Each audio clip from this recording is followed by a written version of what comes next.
Hello everyone. आज हम आपके लिए लेकर आए हैं ऑथेंटिक सिंधी सीरा की रेसिपी।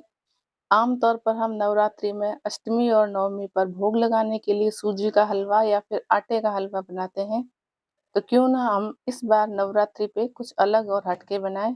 तो आज की इस रेसिपी में हम जानेंगे कि किस तरह से ऑथेंटिक सिंधी सीरा बिल्कुल ऑथेंटिक तरीके से बनाया जाता है, जिसके कारण इसका जो नीचे का परत होता है बहुत ही क्रंची होता है और खाने में बहुत ही मज़ेदार लगता है। तो फिर बिना टाइम वेस्ट किए फटाफट से शुरू करते हैं आज की रेसिपी वीडियो को। तो सिंधी शीरा बनाने के लिए हमने यहाँ पर 1 कप मैदा लिया है। उसी मेजरिंग कप से हमने हाफ कप सूजी ली है और हाफ कप सूजी के आधी यानी कि 1/4 कप यहाँ पर बेसन लिया है। तो आप भी जब सिंधी हलवा बनाने जाएंगे तो इसी तरह से कोई भी कप या कटोरी सेट कर लें और उसके अनुसार 1 कप मैदा, उसका आधा सूजी और सूजी का आधा बेसन, इस तरह से उससे नाप कर ले लें। अब सारी चीज़ों को हम मिक्स कर रहे हैं क्योंकि हमें आफ्टर ऑल इन सारी चीज़ों को एक साथ ही भूनना है। अब जिस कप या कटोरी से हमने मैदा नापा था, उसी कप से हम 1 कप यहाँ पर घी ले लेंगे और फिर हम एक कढ़ाई गैस पर चढ़ा देंगे। ध्यान रखें कि कढ़ाई मोटे तले की होनी चाहिए। अब ये 1 कप घी पूरा सिरे में लगने वाला है, लेकिन अभी से हम सारा नहीं डालेंगे। 2-3 चम्मच घी हम बचा लेंगे और बाकी घी को गर्म होने के लिए रखेंगे। जब भी आप ये सीरा बनाने जाएं, तो आप इस बात का ध्यान रखें कि एक फ्लैट टाइप कोई भी बर्तन ले लें, यानी कि जिसका बॉटम थोड़ा सा फ्लैट हो, बिल्कुल डीप ना हो, क्योंकि यह हलवा जब हम सेट करते हैं यानी कि नीचे से उसको क्रंची करने के लिए हम इवनली फैलाते हैं। तो एक मोटे तले का बर्तन और हो सके तो थोड़ा फ्लैट बर्तन ले लें।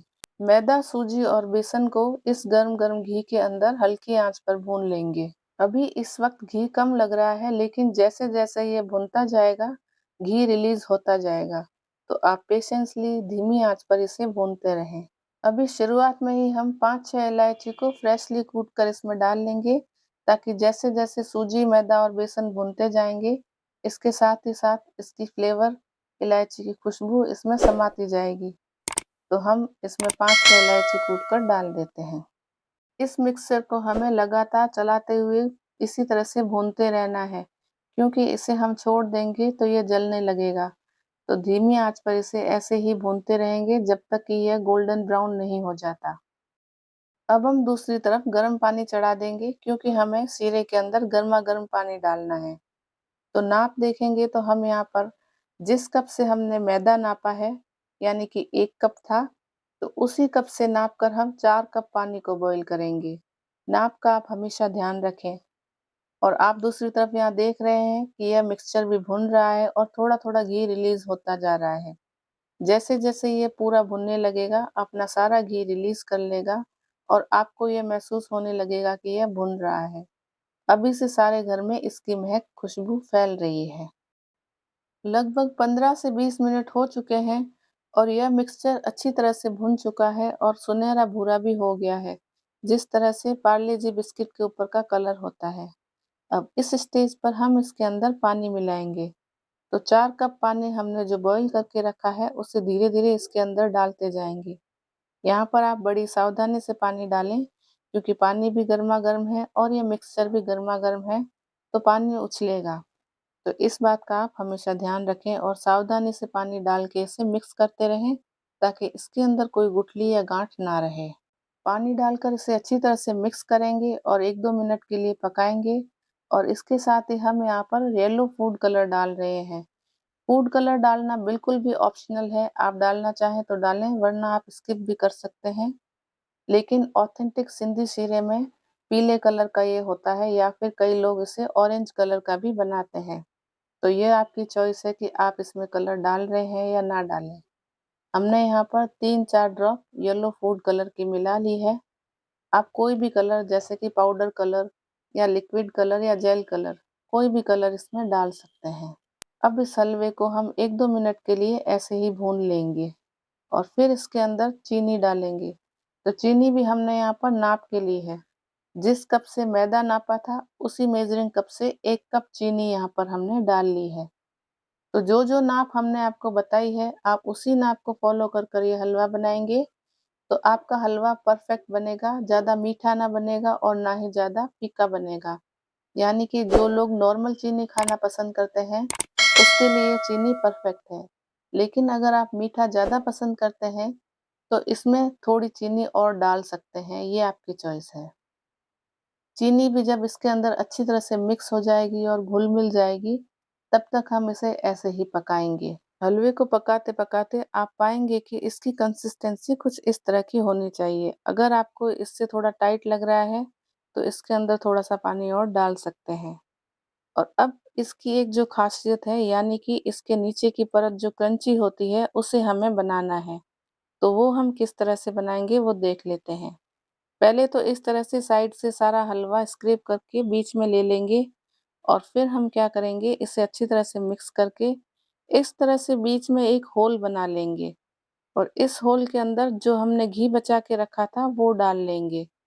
ऐसा इसलिए करना है कि घी जब इसके अंदर सेंटर में हम डालेंगे, तो इवनली वह नीचे की परत अपने आप उसमें घी की बन जाएगी और फिर ये हल्की आँच पर जब हम इसे सेकने के लिए रखेंगे, यानी कि नीचे की परत को कड़क करने के लिए रखेंगे, तो ये घी उसे चिपकने नहीं देगा।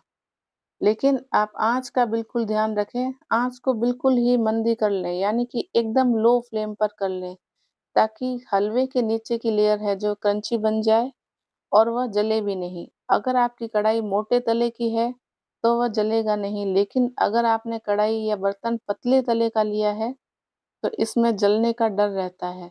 तो हमेशा आप मोटे पेंदे की कढ़ाई ही यूज़ करें।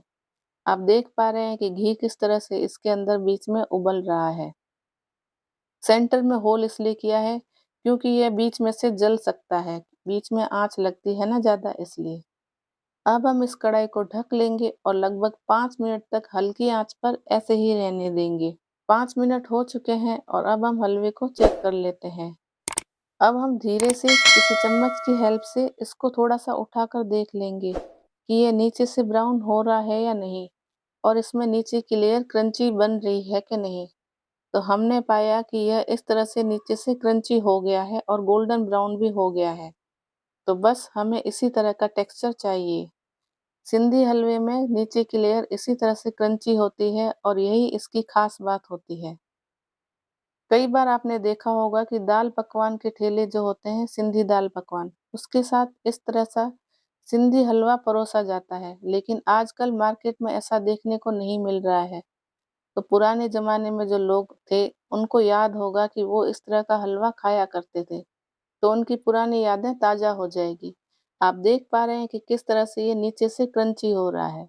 बस हमें इसी तरह का टेक्सचर चाहिए। अगर हम इसे ज़्यादा देर और रखेंगे तो ये जल जाएगा। अब यह हलवा बिल्कुल तैयार है और इसके ऊपर हम बादाम से गार्निश कर लेंगे। आप अपनी पसंद का कोई भी ड्राई फ्रूट इसमें डाल सकते हैं। ड्राई फ्रूट डालना टोटली ऑप्शनल है। हमने बादाम के साथ-साथ थोड़ी-सी खसखस और फिर मेलन सीड भी इसके अंदर डाले हैं। इससे इस हलवे का टेस्ट बहुत ही अच्छा आ जाता है। अब हलवा सर्व करने के लिए बिल्कुल रेडी है और इस हलवे की खास बात यह है कि ये ऊपर से तो दूसरे हलवे की तरह सॉफ्ट ही होता है, लेकिन इसके नीचे की जो परत है वो क्रंची होती है। यानी कि इस हलवे में हमें 2 तरह के टेक्सचर मिलते हैं, एक क्रंची और दूसरा सॉफ्ट। तो ये थी आज की ऑथेंटिक सिंधी शीरा या हलवे की रेसिपी। और रेसिपी वीडियो को ढेर सारा शेयर और लाइक करना बिल्कुल ना भूलें। और इसी तरह की अन्य मज़ेदार रेसिपीज़ जानने के लिए अगर आपने हमारे चैनल को सब्सक्राइब नहीं किया है, तो आज ही सब्सक्राइब कर लें और बेल आइकन को ज़रूर प्रेस करें।